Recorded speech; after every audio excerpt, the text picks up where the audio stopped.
मुंशी प्रेमचंद जी की कहानी है स्त्रिया चरित्र। सेठ लगनदास जी के जीवन की बगिया फलहीन थी।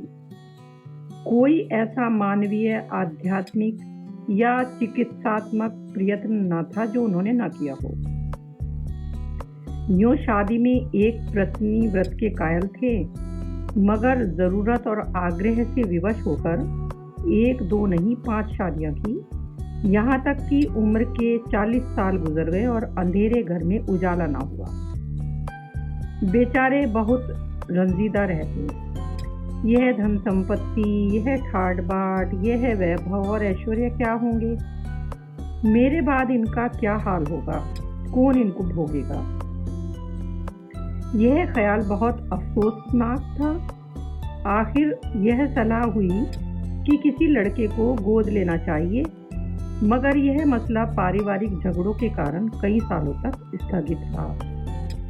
जब सेठ जी ने देखा कि बीवियों में अब तक बदस्तूर कशमकश हो रही है, तो उन्होंने नैतिक साहस से काम लिया और एक होनहार अनाथ लड़के को गोद ले लिया। उसका नाम रखा गया मगनदास। उसकी उम्र 5-6 साल से ज्यादा न थी। बला का ज़हीन और तमीज़दार। मगर औरतें सब कुछ कर सकती हैं, दूसरे के बच्चे को अपना नहीं समझ सकती।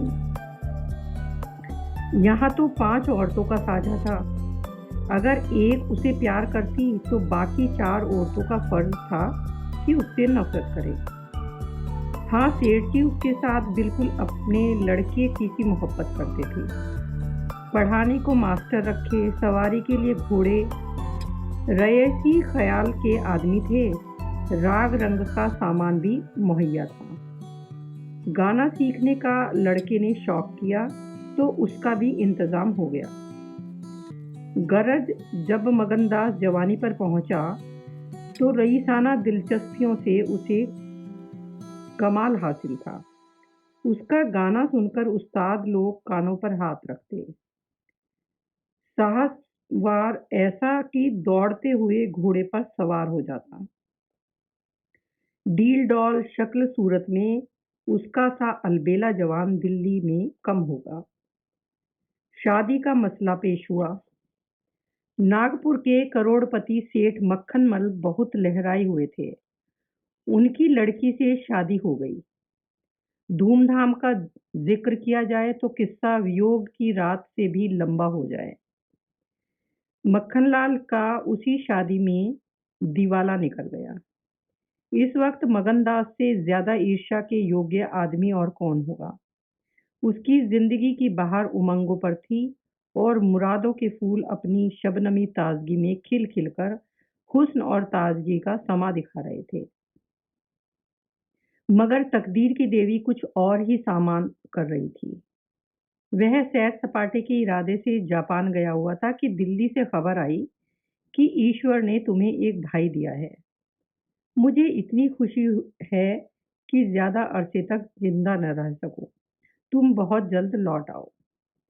मगनदास के हाथ से तार का कागज छूट गया और सर में ऐसा चक्कर आया जैसे किसी ऊंचाई से गिर पड़ा है। मगनदास का किताबी ज्ञान बहुत कम था, मगर स्वभाव की सज्जनता से वह खाली न था। हाथों की उदारता ने जो समृद्धि का वरदान है, हृदय को भी उदार बना दिया था। उससे घटनाओं की इस काया पलट से दुख तो जरूर हुआ, आखिर इंसान ही था। मगर उसने धीरज से काम लिया और एक आशा और भय की मिलीजुली हालत में देश को रवाना हुआ। रात का वक्त था। जब अपने दरवाजे पर पहुंचा तो नाच गाने की महफिल सजी देखी। उसके कदम आगे न बढ़े, लौट पड़ा और एक दुकान के चबूतरे पर बैठकर सोचने लगा कि अब क्या करना चाहिए। इतना तो उसे यकीन था कि सेठ जी उसके साथ उसी भलमनसी और मोहब्बत से पेश आएंगे, बल्कि अब और भी कृपा करने लगे। सेठानियां भी अब उसके साथ गैरों का सा बर्ताव न करेंगी। मुमकिन है मंजली बहू जो इस बच्चे की खुशनसीब माँ थी, उससे दूर दूर रहे। मगर बाकी चारों सेठानियों की तरफ से सेवा सत्कार में कोई शक नहीं था। उनकी डहा से वह फायदा उठा सकता था। ताहम उसके स्वाभिमान ने गवारा न किया कि जिस घर में मालिक की हैसियत से रहता था, उसी घर में अब एक आश्रित की हैसियत से जिंदगी बसर करे। उसने फैसला किया कि अब यहाँ रहना मुनासिब न है। मगर जाऊं कहाँ?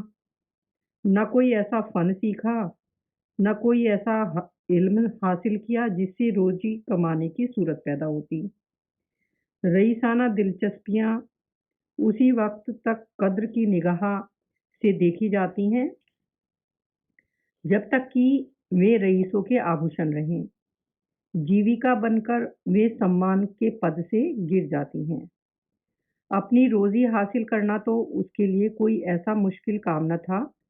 किसी सेठ साहूकार के यहाँ मुनीम बन सकता था, किसी कारखाने की तरफ से एजेंट हो सकता था, मगर उसके कंधे पर एक भारी जुआ रखा हुआ था। उसे क्या करे? एक बड़े सेठ की लड़की जिसने लाड़ प्यार से परवरिश पाई, उससे यह कंगाली की तकलीफें क्यों कर झेली जाएंगी? क्या मक्खनलाल की लाडली बेटी एक ऐसे आदमी के साथ रहना पसंद करेगी जिसे रात की रोटी का भी ठिकाना नहीं?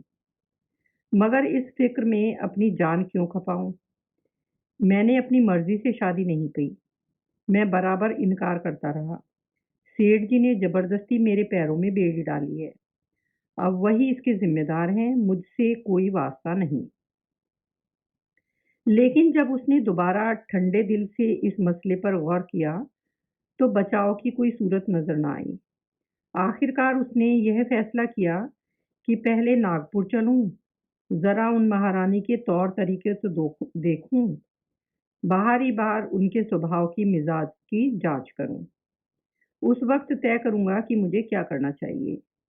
अगर रईसी की बू उसके दिमाग से निकल गई है और मेरे साथ रूखी रोटियां खाना उन्हें मंजूर है, तो इससे अच्छा फिर और क्या।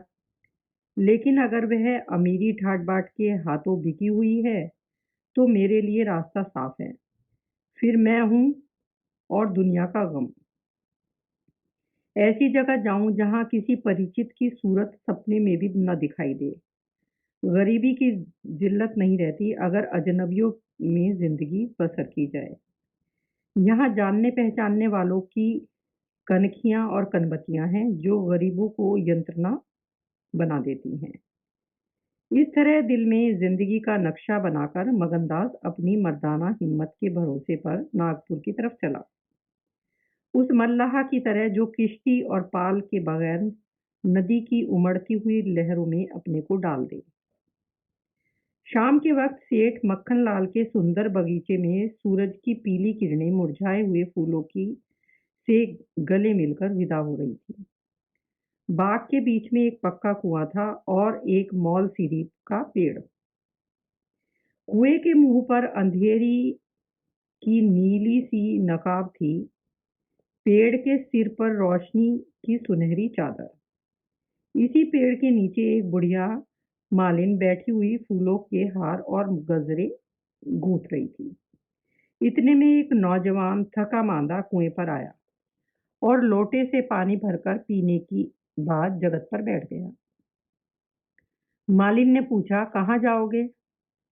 मगनदास ने जवाब दिया कि जाना तो था बहुत दूर, मगर यहीं रात हो गई है, यहाँ कहीं ठहरने का ठिकाना मिल जाएगा? मालिन, चले जाओ, सेठ जी के धर्मशाला में बड़े आराम की जगह है। मगनदास, धर्मशाले में तो मुझे ठहरने का कभी संयोग नहीं हुआ। कोई हर्ज न हो तो यहीं पड़ा रहूं। यहाँ कोई रात को रहता है? मालिन, भाई, मैं यहाँ ठहरने को न कहूँगी। यह इंदिरा बाई जी की बैठक है। झरोके में बैठकर सैर किया करती हैं। कहीं देखभाल ले तो मेरे सिर में एक बाल भी न रहे। मगनदास, बाई जी कौन? मालिन, यही सेठ जी की बेटी इंदिराबाई। मगन मगनदास, यह गजरे उन्हीं के लिए बना रही हो क्या? मालिन, हाँ, सेठ जी के यहाँ है ही कौन। फूलों के गहने बहुत पसंद करती है। मगनदास, शौकीन औरत मालूम होती है। मालिन, भाई, यही तो बड़े आदमियों की बात है। वह शौक ना करें तो हमारा तुम्हारा निबाह कैसे हो? और धन है किस लिए? अकेली जान पर 10 लौंडियां हैं। सुना करती थी कि भाग्यवान आदमी का हल भूत जोतता है। वह आंखों देखा, आप पंखा चलने लगे, आप घर में दिन का सा उजाला हो जाए। तुम झूठ समझते होंगे मगर मैं आंखों देखी बात कहती हूँ। उस गर्व की चेतना के साथ जो किसी नादान आदमी के सामने अपनी जानकारी के बयान करने में होता है, बूढ़ी मालिन सर्वज्ञता का प्रदर्शन करने लगी। मगनदास ने उकसाया होगा, भाई, बड़े भाई की बातें निराली होती हैं। लक्ष्मी के बस में सब कुछ है, मगर अकेली जान पर 10 लौंडिया, समझ में नहीं आता। मालिन ने बुढ़ापे के चिड़चिड़ेपन से जवाब दिया, तुम्हारी समझ मोटी हो तो कोई क्या करे? कोई पान लगाती है, कोई पंखा झलती है, कोई कपड़े पहनाती है। 2000 रुपये में तो सेज गाड़ी आई थी। चाहो तो मुंह देख लो, उस पर हवा खाने जाती है। एक बंगालिन गाना बजाना सिखाती है, मीम पढ़ाने आती है, शास्त्री जी संस्कृत पढ़ाते हैं, कागज पर ऐसी मूरत बनाती है कि अब बोली। दिल की रानी है, बेचारी के भाग फूट गए। दिल्ली के सेठ मगनदास के गोद लिए हुए लड़के से ब्याह हुआ था, मगर राम जी की लीला, 70 बरस के मुर्दे को लड़का दिया, कौन पत्ती आएगा? जब से यह सुनावनी आई है, तब से बहुत उदास रहती है। एक दिन रोती थी, मेरे सामने की बात है, बाप ने देख लिया। समझाने लगे, लड़की को बहुत चाहते हैं। सुनती हूँ दामाद को यहीं बुलाकर रखेंगे। नारायण करे मेरी रानी दूधो नहाए पूतो फले। माली मर गया था, उन्होंने आड़ न ली होती तो घर घर के टुकड़े मांगती। मगनदास ने एक ठंडी सांस ली। बेहतर है अब यहाँ से अपनी इज्जत आबरू के लिए हुए ही चल दो। यहाँ मेरा निबाह न होगा। इंदिरा रईसजादी है, तुम इस काबिल नहीं हो कि उनके शौहर बन सको। मालिन से बोला, तो धर्मशाले में जाता हूँ, जाने वहाँ खाट वाट मिल जाती है कि नहीं। मगर रात ही तो काटनी है, किसी तरह कट ही जाएगी। रईसों के लिए मखमली गद्दे चाहिए, हम मजदूरों के लिए तो पुआल भी बहुत है। यह कहकर उसने लुटिया उठाई, डंडा संभाला और दर्द भरे दिल से एक तरफ को चल दिया। उस वक्त इंदिरा अपने झरोके पर बैठी हुई इन दोनों की बातें सुन रही थी। कैसा संयोग है कि स्त्री को स्वर्ग की सब सिद्धियां प्राप्त हैं और उसका पति आवारों की तरह मारा मारा फिर रहा है। उसे रात काटने का ठिकाना नहीं।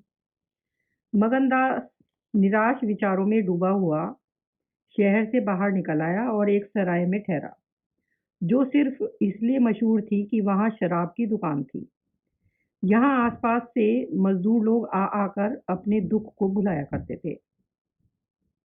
जो भूले भटके मुसाफिर यहाँ ठहरते, उन्हें होशियारी और चौकसी का व्यवहारिक पाठ मिल जाता था। मगनदास थका मांदा था ही, एक पेड़ के नीचे चादर बिछाकर सो रहा, और जब सुबह को नींद खुली तो उसे किसी पीर औलैया के ज्ञान की सजीव दीक्षा का चमत्कार दिखाई पड़ा, जिसकी पहली मंजिल वैराग्य है। उसकी छोटी सी पोटली, जिसमें दो एक कपड़े और थोड़ा सा रास्ते का खाना और लुटिया डोर बंधी हुई थी, गायब हो गई, उन कपड़ों को छोड़कर जो उसके बदन पर थे। अब उसके पास कुछ भी न था, और भूख जो कंगाली में और भी तेज हो जाती है, उसे बेचैन कर रही थी। मगर दृढ़ स्वभाव का आदमी था, उसने किस्मत का रोना नहीं रोया, किसी तरह गुजर करने की तदबीरें सोचने लगा। लिखने और गणित में उसे अच्छा अभ्यास था, मगर इस हैसियत में उससे फायदा उठाना असंभव था। उसने संगीत का बहुत अभ्यास किया था। किसी रसिक रईस के दरबार में उसकी कदर हो सकती थी, मगर उसके पुरुषोचित अभिमान ने इस पेशे को अख्तियार करने की इजाज़त नहीं दी। हाँ, वह आला दर्जे का घुड़सवार था और यह फ़न मज़े में पूरी शान के साथ उसकी रोज़ी का साधन बन सकता था। यह पक्का इरादा करके उसने हिम्मत से कदम आगे बढ़ाए। ऊपर से देखने का उम, यह बात यकीन के काबिल नहीं मालूम होती। मगर वह अपना बोझ हल्का हो जाने से इस वक़्त बहुत उदास नहीं था। मर्दाना हिम्मत का आदमी ऐसी मुसीबतों को उसी निगाह से देखता है जैसे एक होशियार विद्यार्थी परीक्षा के प्रश्नों को देखता है। उसे अपनी हिम्मत आज़माने का, एक मुश्किल में से जूझने का मौका मिल जाता है। उसकी हिम्मत अनजाने ही मज़बूत हो जाती है। अक्सर ऐसे मार्के मर्दाना हौसले के लिए प्रेरणा का काम देते हैं। मगनदास इस जोश से कदम बढ़ाता चला जाता था कि जैसे कामयाबी की मंजिल सामने नज़र आ रही है। मगर शायद वहाँ के घोड़े ने शरारत और बिगड़ैलपन से तौबा कर ली थी, या वे स्वाभाविक रूप से बहुत मज़े में धीमे-धीमे चलने वाले थे। वह जिस गाँव में जाता, निराशा को उकसाने वाला जवाब पाता। आखिरकार शाम के वक़्त जब सूरज अपनी आखिरी मंजिल पर जा पहुँचा था, उसकी कठिन मंजिल तमाम हुई। नागर घाट के ठाकुर अटल सिंह ने उसकी जीविका की चिंता को समाप्त किया। यह एक बड़ा गाँव था। पक्के मकान बहुत थे, मगर उनमें प्रेतात्माएँ आबाद थीं। कई साल पहले प्लेग ने आबादी के एक बड़े हिस्से को इस क्षणभंगुर संसार से उठाकर स्वर्ग में पहुँचा दिया था। इस वक़्त प्लेग के बचे-कुचे लोग गाँव के नौजवान और शौकीन ज़मींदार साहब और हल्के के कारगुज़ार और रोबीले थानेदार साहब थे। उनकी मिली-जुली कोशिशों से गाँव में सतयुग का राज था। धन-दौलत को लोग जान का अजाब समझते थे, उसे गुनाह की तरह छिपाते थे। घर-घर में रुपए रहते हुए लोग कर्ज़ ले लेकर खते और फटे हाल रहते थे। इसी में निभा होता था। काजल की कोठरी थी, सफ़ेद कपड़े पहनना उन पर धब्बा लगाना था। हुकूमत और ज़बरदस्ती का बाज़ार गर्म था। अहीरों के यहाँ आंजन के लिए भी दूध न था। थाने में दूध की नदी बहती थी। मवेशी खाने में के मुहर्रिर दूध की कुल्लियाँ करते थे। इसी अंधेर नगरी को मगनदास ने अपना घर बनाया। ठाकुर साहब ने असाधारण उदारता से काम लेकर उसे रहने के लिए एक मकान भी दे दिया, जो केवल व्यापक अर्थों में मकान कहा जा सकता था। इसी झोपड़े में वह एक हफ्ते से जिंदगी के दिन काट रहा था। उसका चेहरा जर्द है और कपड़े मैले हो रहे हैं, मगर ऐसा मालूम होता है कि उसे अब इन बातों की अनुभूति ही नहीं रही। जिंदा है, मगर जिंदगी रुखसत हो गई। हिम्मत और हौसला मुश्किल को आसान कर सकते हैं, आंधी और तूफान से बचा सकते हैं, मगर चेहरे को खिला सकना उनके सामर्थ्य से बाहर है। टूटी हुई नाव पर बैठकर मल्लाहर गाना हिम्मत का काम नहीं, हिमाकत का काम है। एक रोज जब शाम के वक्त वह अंधेरे में खाट पर पड़ा हुआ था, एक औरत उसके दरवाजे पर आकर भीख मांगने लगी। मगनदास को आवाज परिचित जान पड़ी। बाहर आकर देखा तो वही चंपा मालिन थी, कपड़े तार तार, मुसीबत की रोती हुई तस्वीर। बोला, मालिन, तुम्हारी यह हालत है, मुझे पहचानती हो? मालिन ने चौंक कर देखा और पहचान गई। रोकर बोली, बेटा, अब बताओ मेरा यहाँ कहाँ ठिकाना लगे। तुमने मेरा बना बनाया घर उजाड़ दिया। ना उस दिन तुमसे बात करती, ना मुझ पर यह विपत पड़ती। बाई ने तुम्हें बैठे देख लिया, बातें भी सुनी। सुबह होते ही मुझे बुलाया और बरस पड़ी।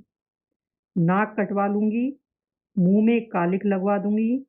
चुड़ैल, कुटनी, तू मेरी बात किसी गैर आदमी से क्यों चलाए? तू दूसरों से मेरी चर्चा क्यों करे? वह क्या तेरा दामाद था, जो तू उससे मेरा दुखड़ा रोती थी? जो कुछ मुंह में आया बकती रही। मुझसे भी न सहा गया। रानी रूठेगी, अपना सुहाग लेगी। बोली, बाई जी, मुझसे कसूर हुआ, लीजिए अब जाती हूँ। छींकते नाक कटती है तो मेरा निभान यहाँ ना होगा। ईश्वर ने मुंह दिया है तो आहार भी देगा। चार घर से मांगूंगी तो मेरे पेट को हो जाएगा। उस छोकरी ने मुझे खड़े खड़े निकलवा दिया। बताओ, मैंने तुमसे कौन सी शिकायत की थी? उसकी क्या चर्चा की थी? मैं तो उसका बखान कर रही थी, मगर बड़े आदमियों का गुस्सा भी बड़ा होता है। अब बताओ मैं किसकी होकर रहूं? 8 दिन इसी तरह टुकड़े मांगते हो गए। एक भतीजी उन्हीं के यहाँ लौंडिया में नौकर थी, उसी दिन उसे भी निकाल दिया। तुम्हारी बदौलत जो कभी ना किया था वह करना पड़ा। तुम्हें काहे को दोष लगाऊं? किस्मत में जो कुछ लिखा था वह देखना पड़ा। मगनदास सन्नाटे में आ गया। आहा, मिजाज का यह हाल है, यह घमंड, यह शान। मालिन को इत्मीनान दिलाया। उसके पास अगर दौलत होती तो उसे मालामाल कर देता। सेठ मक्खनलाल की बेटी को भी मालूम हो जाता कि रोजी की कुंजी उसी के हाथ में है। बोला, तुम फिक्र ना करो, मेरे घर आराम से रहो। अकेले मेरा जी भी नहीं लगता। सच कहो तो मुझे तुम्हारी तरह एक औरत की तलाश थी। अच्छा हुआ तुम आ गई। मालिन ने आंचल फैलाकर आशीष दिया। बेटा, तुम जुग जुग जियो, बड़ी उम्र हो। यहाँ कोई घर मिले तो मुझे दिलवा दो। मैं यहाँ रहूंगी तो मेरी भतीजी कहाँ जाएगी? वह बेचारी शहर में किसके आसरे रहेगी? मगनदास के खून में जोश आया। उसके स्वाभिमान को चोट लगी। उन पर यह आफत मेरी लाई हुई है। उनकी इस आवारागर्दी का जिम्मेदार मैं हूँ। बोला, कोई हर्ज ना हो तो उसे भी यहाँ ले आओ।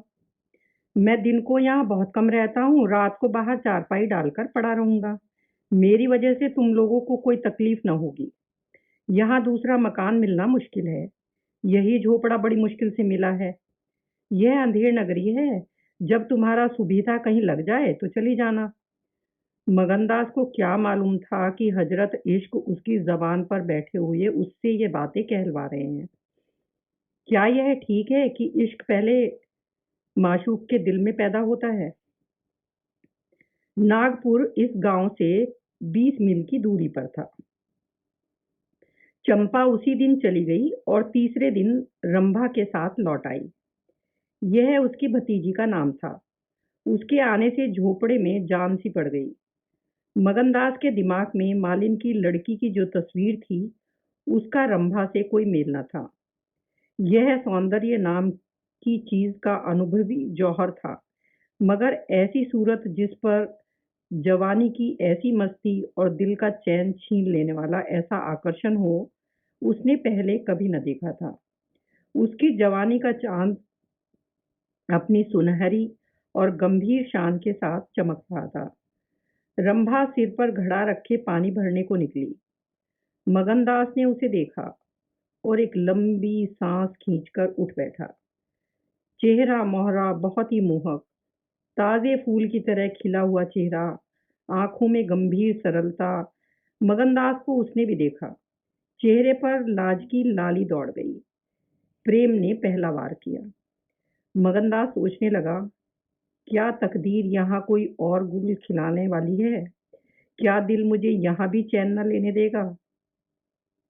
रंभा, तू यहाँ नाहक आई। नाहक एक गरीब का खून तेरे सिर पर होगा। मैं तो अब तेरे हाथों बिक चुका, मगर क्या तू मेरी हो सकती है? लेकिन नहीं, इतनी जल्दबाजी ठीक नहीं। दिल का सौदा सोच समझकर करना चाहिए। तुमको अभी जब्त करना होगा। रंभा सुंदरी है, मगर झूठे मोती की आब और ताब उसे सच्चा नहीं बना सकती। तुम्हें क्या खबर कि उस भोली लड़की के कान प्रेम प्रेम के शब्द से परिचित नहीं हो चुके हैं? कौन कह सकता है कि उसके सौंदर्य की वाटिका पर किसी फूल चुनने वाले के हाथ नहीं पड़ चुके हैं? अगर कुछ दिनों को दिल बरस बस्तगी के लिए कुछ चाहिए तो तुम आजाद हो, मगर यह नाजुक मामला है। जरा संभल के कदम रखना। पेशेवर जातों में दिखाई पड़ने वाला सौंदर्य अक्सर नैतिक बंधनों से मुक्त होता होता है। 3 महीने गुजर गए। मगनदास रंभा को ज्यों-ज्यों बारीक से बारीक निगाहों से देखता, त्यों-त्यों उस पर प्रेम का रंग गाढ़ा होता जाता था। वह रोज उसे कुएं से पानी निकालते देखता, वह रोज घर में झाड़ू देती, रोज खाना पकाती। आहा! मगनदास को उन ज्वार की रोटियों में जो मज़ा आता था, वह अच्छे से अच्छे व्यंजनों में भी ना आया था।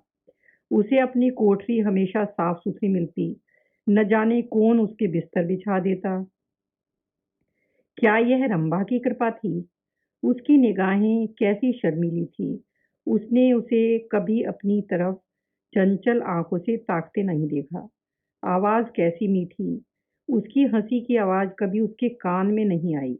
अगर मगनदास उसके प्रेम में मतवाला हो रहा था, तो कोई ताज्जुब की बात नहीं थी।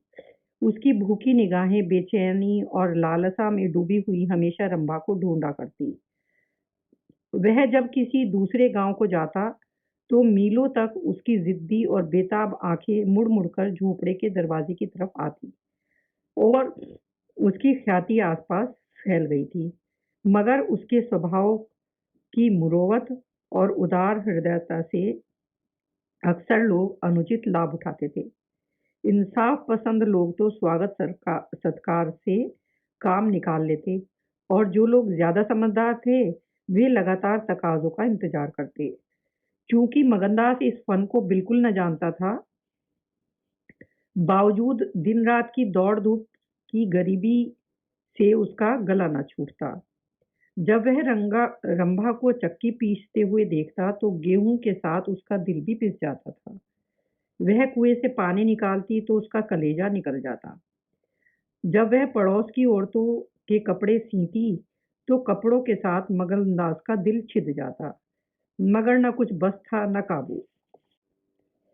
मगनदास की हृदयवेदी दृष्टि को इसमें तो कोई संदेह नहीं था कि उसके प्रेम का आकर्षण बिल्कुल बेअसर नहीं है, वरना रंभा की न वफा से भरी हुई खातिरदारियों की तुक कैसे बिठाता।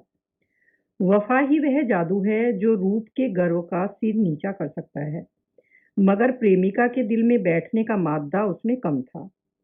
कोई दूसरा मनचला प्रेमी अब तक अपने वशीकरण में कामयाब हो चुका होता, लेकिन मगनदास ने दिल आशिक का पाया था और जबान माशूक की। एक रोज शाम के वक्त चंपा किसी काम से बाजार गई हुई थी और मगनदास हमेशा की तरह चारपाई पर पड़ा सपने देख रहा था कि रंभा अद्भुत छटा के साथ आकर उसके सामने खड़ी हो गई। उसका भोला चेहरा कमल की तरह खिला हुआ था और आंखों से सहानुभूति का भाव झलक रहा था। मगनदास ने उसकी तरफ पहले आश्चर्य और फिर प्रेम की निगाह से देखा और फिर दिल पर जोर डालकर बोला, आओ रंभा, तुम्हें देखने को बहुत दिन से आंखें तरस रही थी। रंभा ने भोलेपन से कहा, मैं यहाँ ना आती तो तुम मुझसे कभी ना बोलते। मगनदास का हौसला बढ़ा, बोला, बिना मर्जी पाए तो कुत्ता भी नहीं आता। रंभा मुस्कुराई, कली खिल गई, मैं तो आप ही चली आई। मगनदास का कलेजा उछल पड़ा। उसने हिम्मत करके रंभा का हाथ पकड़ लिया और भावावेश से कांपती हुई आवाज में बोला, नहीं रंभा, ऐसा नहीं है। यह मेरे महीनों की तपस्या का फल है। मगनदास ने बेताब होकर उसे गले से लगा लिया। जब वह चलने लगी, तो अपने प्रेमी की ओर प्रेम भरी दृष्टि से देखकर बोली, अब यह प्रीत हमको निभानी होगी। पोह फटने के वक्त जब सूर्य देवता के आगमन की तैयारियां हो रही थी, मगनदास की आंखें खुली। रंभा आटा पीस रही थी। उस शांतिपूर्ण सन्नाटे में चक्की की घुमर घुमर बहुत सुहानी मालूम होती थी और उससे सुर मिलाकर अपने प्यारे ढंग से गाती थी। झुलनिया मोरी पानी में गिरी, मैं क्या जानू पिया मुँह को मनही, उल्टी मनावन मुँह को पड़ी, झुलनियाँ मोरी पानी में गिरी। साल भर गुजर गया। मगनदास की मोहब्बत और रंभा के सलीके ने मिलकर उस वीराने झोपड़े को कुंज बना दिया।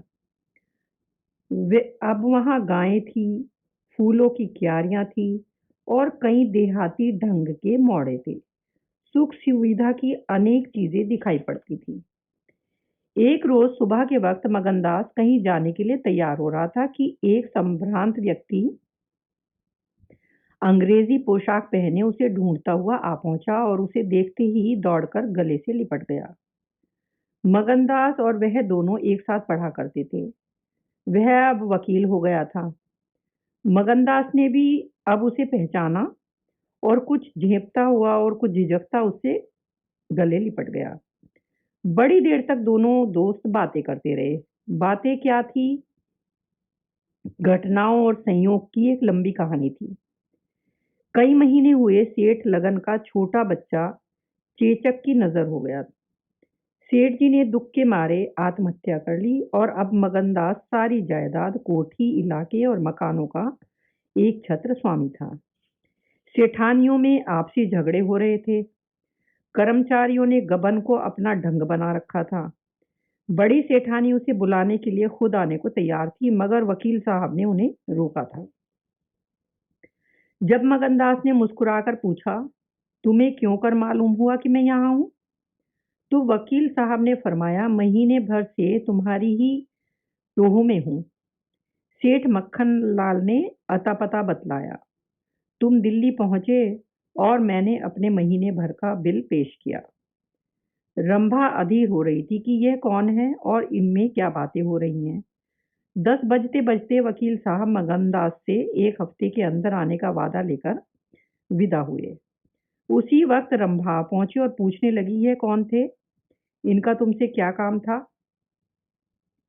मगनदास ने जवाब दिया, यमराज का दूत। रंभा, क्या असगुन बकते हो? मगन, नहीं रंभा, यह असगुन नहीं है, यह सचमुच मेरी मौत का दूत था। मेरी खुशियों के बाग को रौंदने वाला, मेरी हरी भरी खेती को उजाड़ने वाला। रंभा, मैंने तुम्हारे साथ दगा की है। मैंने तुम्हें अपने फरेब के जाल में फंसाया है, मुझे माफ करो। मोहब्बत ने मुझसे यह सब करवाया। मैं मगन सिंह ठाकुर नहीं हूँ, मैं मगनदास, सेठ लगनदास का बेटा, सेठ मक्खनलाल का दामाद हूँ। मगनदास को डर था कि रंभा यह सुनते ही चौंक पड़ेगी और शायद उसे जालिम दगाबाज कहने लगे, मगर उसका ख्याल गलत निकला। रंभा ने आंखों में आंसू भरकर सिर्फ इतना कहा, तो क्या तुम मुझे छोड़कर चले जाओगे? मगनदास ने उसे गले लगाकर कहा, हाँ। रंभा, क्यों? मगन, इसलिए कि इंदिरा बहुत होशियार, सुंदर और धनी है। रंभा, मैं तुम्हें न छोड़ूंगी। कभी इंदिरा की लौंडी थी, अब उसकी सौत बनूंगी। तुम जितनी मेरी मोहब्बत करोगे उतनी इंदिरा की तो ना करोगे। क्यों? मगनदास इस भोलेपन पर मतवाला हो गया। मुस्कुराकर बोला, अब इंदिरा तुम्हारी लौंडी बनेगी, मगर सुनता हूँ वह बहुत सुंदर है। कहीं मैं उसकी सूरत पर लुभा न जाऊं। मर्दों का हाल तुम नहीं जानती, मुझे अपने ही से डर लगता है। रंभा ने विश्वास भरी आंखों से देखकर कहा, क्या तुम भी ऐसा करोगे? जो जी में आए करना। मैं तुम्हें न छोड़ूंगी। इंदिरा रानी बने, मैं लौंडी हूंगी, क्या इतने पर भी मुझे छोड़ दोगे? मगनदास की आंखें डबडबा गई। बोला, प्यारी, मैंने फैसला कर लिया है कि दिल्ली न जाऊंगा। यह तो मैं कहने ही न पाया कि सेठ जी का स्वर्गवास हो गया। बच्चा उनसे पहले ही चल बसा। अफसोस, सेठ जी के आखिरी दर्शन भी न कर सका। अपना बाप भी इतनी मोहब्बत नहीं कर सकता। उन्होंने मुझे अपना वारिस बनाया है। वकीलदास कहते हैं कि सेठानियों में अनबन है, नौकर चाकर लूटमार मचा रहे हैं। वहाँ का यह हाल है और मेरा दिल वहाँ जाने पर राजी नहीं होता। दिल तो यह है, यहाँ है, वहाँ कौन जाए? रंभा जरा देर सोचती रही, फिर बोली, तो मैं तुम्हें छोड़ दूंगी। इतने दिन तुम्हारे साथ रही, जिंदगी का सुख लूटा। अब जब तक जीऊंगी इस सुख का ध्यान करती रहूंगी। मगर तुम मुझे भूल तो न जाओगे। साल में एक बार देख लिया करना, और इसी झोपड़े में। मगनदास ने बहुत रोका, मगर आंसू न रुक सके। बोले, रंभा, यह बातें ना करो, कलेजा बैठा जाता है। मैं तुम्हें छोड़ नहीं सकता। इसलिए नहीं कि तुम्हारे ऊपर कोई एहसान है, तुम्हारी खातिर नहीं, अपनी खातिर। वह शांति, वह प्रेम, वह आनंद जो मुझे यहाँ मिलता है, और कहीं नहीं मिल सकता। खुशी के साथ जिंदगी बसर हो, यही मनुष्य के जीवन का लक्ष्य है। मुझे ईश्वर ने वह खुशी यहाँ दे रखी है, तो मैं उसे क्यों छोड़ूं? धन दौलत को मेरा सलाम है, मुझे उसकी हवस नहीं है। रंभा फिर गंभीर स्वर में बोली, मैं तुम्हारे पाँव की बेड़ी न बनूंगी। चाहे तुम अभी मुझे न छोड़ो, लेकिन थोड़े दिन में तुम्हारी यह मोहब्बत न रहेगी। मगनदास को कोड़ा लगा। जोश से बोला, तुम्हारे सिवा इस दिल में अब कोई और जगह नहीं पा सकता। रात ज्यादा आ गई थी। अष्टमी का चांद सोने जा पहुंचा चुका था। दोपहर के कमल की तरह साफ आसमान के सितारे खिले हुए थे। किसी खेत के रखवाले की बांसुरी की आवाज, जिसे दूरी ने तासीर, सन्नाटे ने सुरीलापन, और अंधेरे ने आत्मिकता का आकर्षण दे दिया था, कानों में आ रही थी कि जैसे कोई पवित्र आत्मा नदी के किनारे बैठी हुई पानी की लहरों से, या दूसरे किनारे के खामोश और अपनी तरफ खींचने वाले पेड़ों से अपनी जिंदगी की गम की कहानी सुना रही है। मगनदास सो गया, मगर रंभा की आंखों में नींद न आई। सुबह हुई तो मगनदास उठा और रंभा रंभा पुकारने लगा। मगर रंभा रात ही को अपनी चाची के साथ वहां से कहीं चली गई। मगनदास को उस मकान के दरो दीवार पर एक हसरत सी छाई हुई मालूम हुई, कि जैसे घर की जान निकल गई हो। वह घबराकर उस कोठरी में गया जहां रंभा रोज चक्की पीसती थी, मगर अफसोस, आज चक्की एकदम निश्चल थी। फिर वह कुएं की तरफ दौड़ा गया, लेकिन ऐसा मालूम हुआ कि कुएं ने उसे निगल जाने के लिए अपना मुंह खोल दिया है। तब वह बच्चों की तरह चीख उठा और रोता हुआ फिर उसी झोपड़ी में आया जहां कल रात तक प्रेम का वास था। मगर आहा, उस वक्त वह शोक का घर बना हुआ था। जब जरा आंसू थमे तो उसने घर में चारों तरफ निगाह दौड़ाई। रंभा की साड़ी अरगनी पर पड़ी हुई थी।